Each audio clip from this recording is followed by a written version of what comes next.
Nasa direksyong palabas na po ng Philippine Area of Responsibility ang bagyong Aghon. Huli pong namataan ng pag-asa ang mata ng bagyo sa baybayin ng Kasiguran, Aurora. Taglay pa rin po nito ang lakas ng hangin na aabot sa 140 kilometers per hour, bugso ng hangin na hanggang 170 kilometers per hour. Kumikilos ang bagyo pa north-northeast sa bilis na 10 kilometers per hour. Sa darating na Miyerkules ng hapon o gabi, posibleng nasa labas na ng PAR ang bagyo.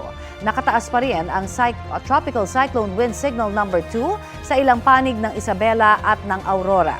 Signal number 1 naman sa ilan pang bahagi ng mga nasabing probinsya kasama ang ilang panig ng Quirino, Nueva Vizcaya, Quezon Province, kasama ang Polillo Islands at Camarines Norte, kabilang po ang Calaguas Islands. Hindi lamang ang bagyong Aghon ang nagpapaulan ngayon sa bansa, kundi maging ang southwesterly wind flow na umiiral din sa western section ng Southern Luzon at Visayas ayon sa pag-asa. Mataas po ang tsansa ng ulan sa halos buong bansa kasama ang Metro Manila sa mga susunod na oras.